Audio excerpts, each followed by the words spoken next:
Today's shout out is for Zuldinga.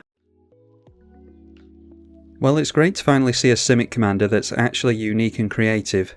Ivy Gleeful Spellthief is a 2-mana flying 2/1 that reads, whenever a player casts a spell that targets only a single creature other than Ivy, you may copy it and the copy targets Ivy. Note how this triggers from any player's single targeted spells, not just yours. So you can copy auras and buffs and cantrips with this commander. Not that we're going to be relying on our opponents to do this, but it's certainly worth bearing in mind. So what's the aim in this deck? Well, in typical Simic fashion, there's no real tactic as such other than just straight out outvaluing your opponents. There's a few ways to build Ivy. You can focus on cantrips and other beneficial instants and sorceries. Auras copy with Ivy as well. Or you can play more of a Mutate deck because Mutate says that you're casting the spell for its Mutate cost. If you're casting the spell, as you are with Auras, Ivy will see that and copy it. I went for the latter of the two tactics here and put more of an emphasis on Auras. What we ultimately want to do is make use of auras to buff our creatures and deal a ton of damage to our opposition. We need to have as many of our auras as possible cantrip on entry, and when Ivy sees that it will then land a copy onto our commander, meaning that they effectively cantrip twice, one from the original and one from the copy that goes onto Ivy. Cheap auras like Frog Tongue, Sisei's Ingenuity, and Karametra's Favour don't really do anything for us other than draw us a couple of cards when they enter. But both Rune of Flight and Might actually give us some relevant keywords. Obviously Ivy already has flying, but there's lots of potentially big creatures in the 99 that don't, and giving them evasion could spell trouble for our opponents. Flight of Fancy is one that I thought was worth an including here too, as for only 4 mana you can enchant another creature, draw 2, and then have the copy enter on Ivy and draw another 2. 4 cards for 4 mana plus giving a creature flying is not bad. It's worth noting here that we do have a couple of enchantresses in the deck too. While this isn't an enchantress deck, it does contain 26 enchantments, 21 of which are auras that will copy themselves with Ivy. So I decided to include the 2 enchantresses that trigger on the enchantment's entry as opposed to them just being cast, because Ivy doesn't have you cast the copy, it simply just copies the spell on the stack. Cetizen Champion and Eidolon of Blossoms are the enchantments included here. Now whenever we cast an aura, and get a copy of said aura thanks to Ivy, these 2 enchantresses will draw us 2 cards apiece because the enchantments do enter the battlefield and that's what triggers them.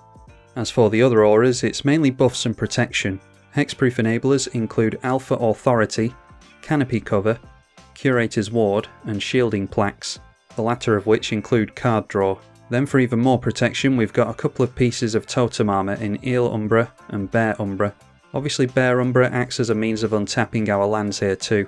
It's noteworthy that if we have 2 Bear Umbras in play, which will be likely, then they do trigger separately, meaning you can swing in, let the first Bear Umbra resolve untapping your lands, float all that mana you just untapped, and then let the second Bear Umbra untap them all again. Now you'll need an instant speed spell or flash in order to make use of all of that, but it's just worth noting that you can do this. Maybe a Cyclonic Rift during the attack phase to get all those blockers out of the way. As for buffs, we've got Ancestral Mask, Blanchwood Armour, and Auramancer's Guise for massive gains on power and toughness. Blanchwood Armour gives us +1 per forest we control, and the other 2 are +2 buffs per enchantment. In this deck, that's going to give you a couple of huge creatures, one of which has evasion and threatens commander damage. Now we're just left with a few noteworthy auras that I want to mention here. Treachery will trigger Ivy when we point it at our opponent's creature. It doesn't matter that we get a copy of this onto Ivy because we control her anyway, but there are benefits from having 2 copies of this hit play. Treachery takes control of the enchanted creature and untaps 5 lands. We then tap the 5 lands down again and float the mana. Then once the copy enters, enchanting Ivy, those lands untap again, similar to what we did with the Bear Umbra. It's a free spell that can actually gain us mana in this deck. Then there's Verdant Embrace, which gives us a +3 buff to power and toughness. But having 2 of these in play also gives us 2 1/1 Saproling tokens at the beginning of every single upkeep, providing us with plenty of chump blockers. And finally, the last aura I want to cover is Pattern of Rebirth. This is great wrath protection, and it says when the enchanted creature dies, search your library for a creature card and put it into play. That's any creature from your library, straight into play, and it's probable that you'll be doing that twice thanks to your commander. That takes us nicely into some of the creatures that we could fetch out with Pattern of Rebirth. It's likely that we'll cheat out something big, so Consecrated Sphinx and Nylea's Colossus seem like obvious targets here. Sphinx will refill our hand on just one turn cycle of the table, and Colossus will make our commander a serious threat. Assuming it gets enchanted into a 5/4, the giant will double its power to 10. Throw another +3 aura on there and it will go from 13 power doubled up to 26. That's a serious threat, and it's not even that difficult to pull off when you look at those enchantments we mentioned previously that give your creatures huge buffs. This doesn't even take into consideration that the Colossus will actually be seeing twice as many auras hit play thanks to Ivy's copying ability.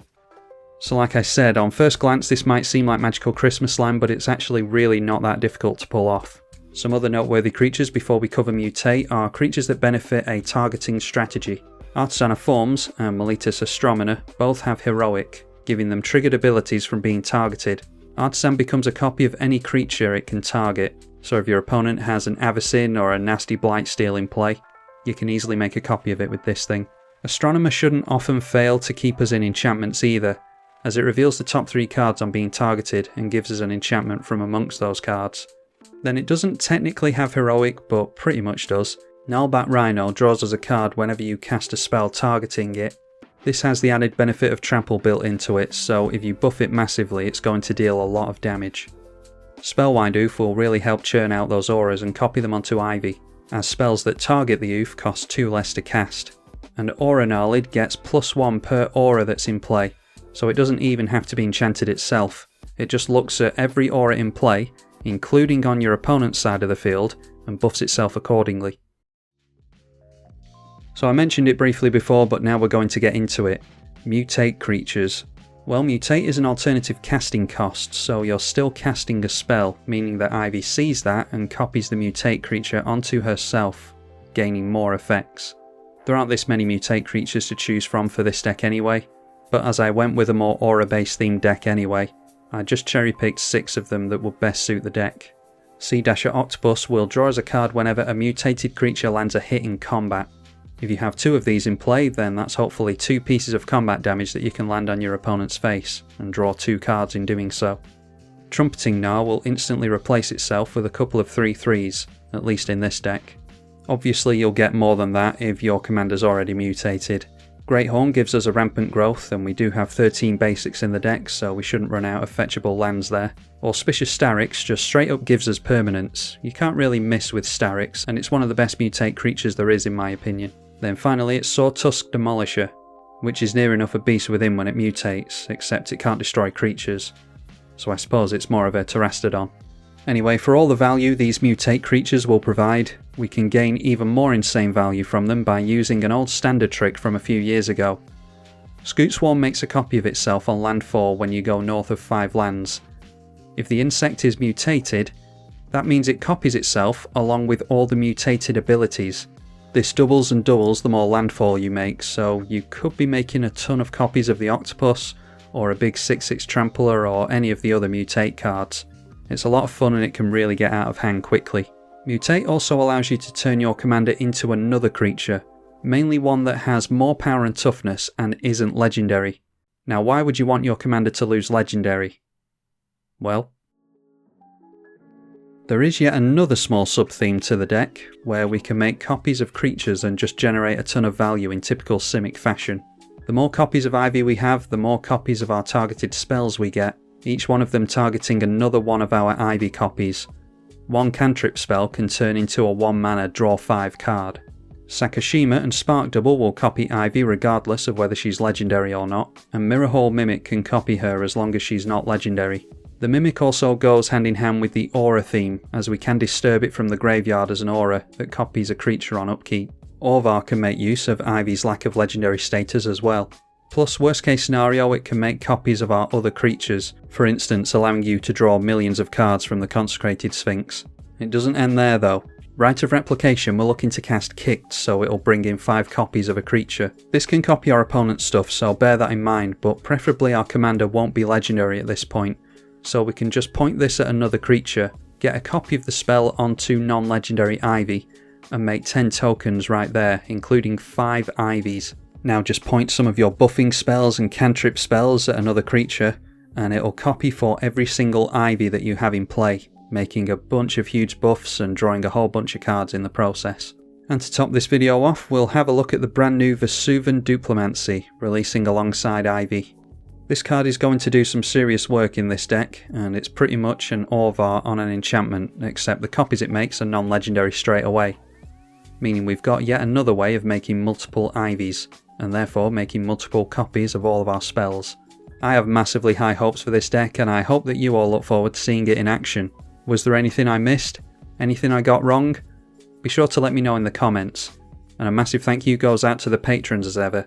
If it wasn't for them, I probably would have given up on this channel a long time ago, so I'm truly grateful for their kind contributions. I'm tribalkai. Thank you for watching.